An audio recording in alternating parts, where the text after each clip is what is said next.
एक ऐसा शहर जहां सोना बोलता था और पत्थरों की इबादत की जाती थी। एक ऐसा बित जिसके सामने बादशाहों के ताज भी झुक जाते थे। ये था बाल, सोने से मढ़ा हुआ 20 हाथ बुलंद वो देवता जिसके बारे में गुमान था कि वो जिंदगी देता है और मौत भी। लेकिन फिर खामोशी टूटी।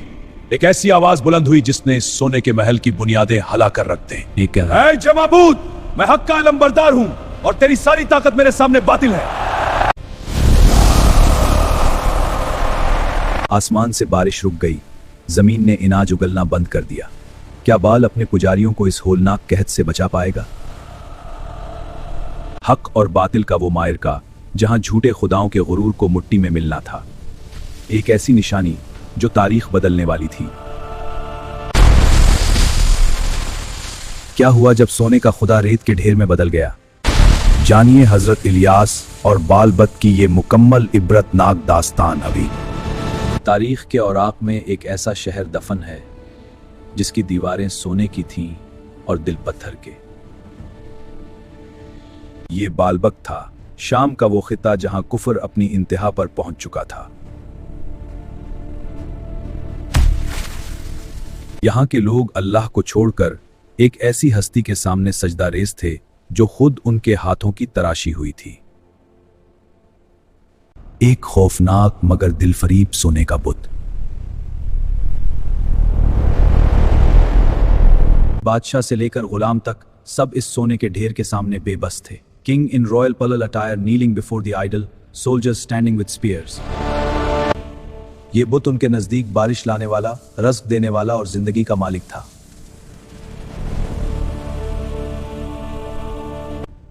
इस बुत के लिए सैकड़ों पुजारी दिन रात झूठे मौजिज़ात तराशते थे।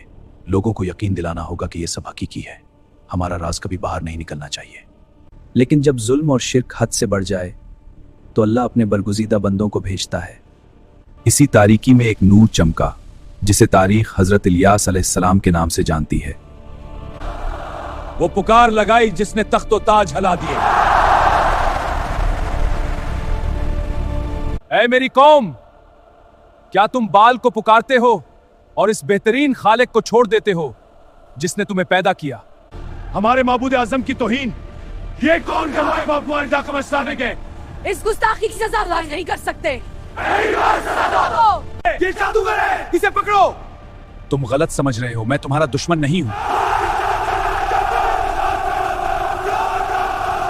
खामोश हो जाए अजनबी, तो हमारे मुकद्दस देवताओं की तौहीन कर रहा है। यह सरासर जादू है। हेलो, उठो और इस जुल्म के खिलाफ खड़े हो। सारे देवी देवता हम पर नजर रखे हैं। यह शख्स हमारे बाप दादा के इस दीन का दुश्मन है जिसने इस सरजमीन को सोना और अनाज दिया। पूरे दरबार में एक कहराम मच गया। लोग अपने कपड़े फाड़ने लगे और इलियास की तरफ बढ़ने लगे। कदीम तासुब ने उनकी अक्लों पर पर्दा डाल दिया था। वो सच को जादू और हक को दुश्मनी समझ बैठे थे। जब कौम की अजियतें हद से बढ़ गईं तो अल्लाह के नबी हजरत इलियास खामोशी से शहर छोड़कर पहाड़ों की तन्हाई की तरफ निकल गए। आप एक वीरान गार में गोशा नशीन हो गए जहां सिर्फ आप थे और कायनात का खालिक। आपने हाथ उठाए और अपने रब से वो दुआ की जिसने आसमान के फैसलों को हरकत में दे दिया। ऐ मेरे रब, तेरी कौम ने तेरे अहद को तोड़ दिया और तेरे नबियों को झुटलाया। अब तू ही उनके दरमियान फैसला फरमा। हजरत इलियास अलैहिस्सलाम की दुआ के साथ ही आसमान ने अपनी सखावत समेट ली और बादलों का नामो निशान मिट गया। एक साल गुजरा, फिर दूसरा। जमीन प्यास से फटने लगी और हरियाली धूल में बदल गई। पूरे 3 साल न जमीन से सब्जागा न आसमान से एक बूंद गिरी। बालबुक की रौनकें सुस्कने लगी। लोग बालबत के पास दौड़े, मगर सोना ना प्यास बुझा सकता था और ना जिंदगी दे सकता था। आखिरकार कहत से तंग आकर कौम ने हजरत इलियास को तलाश कर लिया। आप एक पहाड़ की चोटी पर नमूदार हुए। अगर तुम्हारा बाल सच्चा है तो आज इस पहाड़ पर मुकाबला हो जाए। तुम अपने बाल के नाम पर कुर्बानी दो, मैं अपने रब के नाम पर। जिसकी कुर्बानी गैब से आग आकर जला दे, वही सच्चा रब है। बाइल के 450 पुजारी अपने गुरूर के साथ पहाड़ पर जमा हो गए।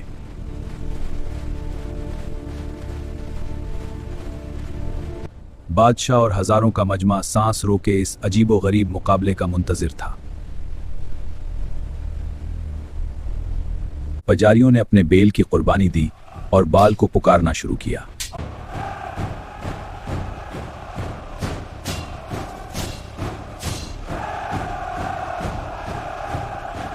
दोपहर से शाम हो गई। वो चीखते रहे, अपने आप को जख्मी किया, मगर बैल खामोश था। हजरत इलियास अलैहिस्सलाम ने मुस्कुराकर फरमाया, जरा और ऊंची पुकारो, शायद तुम्हारा खुदा सो रहा है या कहीं सफर पर है। अब बारी थी अल्लाह के सच्चे नबी की। आपने अपनी कुर्बानी के गिर्द पानी के मटके उंडेल दिए। आप अलैहिस्सलाम सजदे में गिरे और निहायत आजिजी से दुआ की, ए मेरे रब, आज साबित कर दे कि तू ही अकेला माबूद है और मैं तेरा बंदा हूं। अचानक आसमान से एक अजीम सुतूने इलाही आग उतरा, गेले कुर्बान गाह पर टकराया और वो आग इतनी शदीद थी कि उसने गीली लकड़ियों, गोश्त और यहां तक के पत्थरों को भी चाट लिया। लोग दहशत से जमीन पर गिर पड़े और एक ही पुकार सुनाई देने लगी,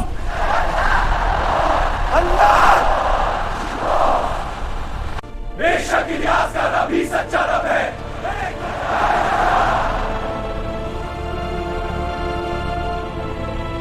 बाल के मक्कार पुजारियों की मौत उनके सामने थी। उनका झूठ बेनकाब हो चुका था। जल्दी कर, बारिश से पहले अपने महल पहुंच जा, अजाब टल गया है। 3 साल की तपिश के बाद पहली बूंद मट्टी पर गिरी और फजा खुशबू से भर गई। देखते ही देखते आसमान काली घटाओं से भर गया। फिर मूसलाधार बारिश शुरू हुई, जैसे आसमान से रहमत के दरिया बह निकले हों। Heavy rain pouring over the ancient city of Baalbek, washing the dust off the temples.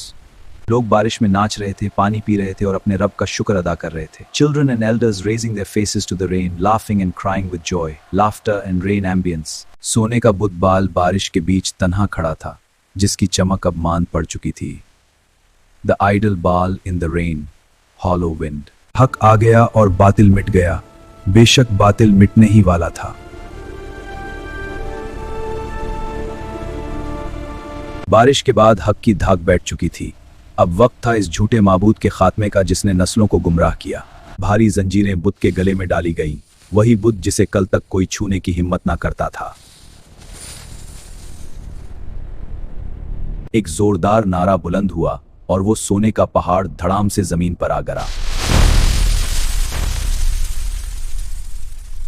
जो सोना कभी तकब्बुर की अलामत था, अब वो मिट्टी में रल रहा था। पुजारी जिल्लत के साथ शहर छोड़कर भाग रहे थे। बादशाह का गुरूर टूट चुका था।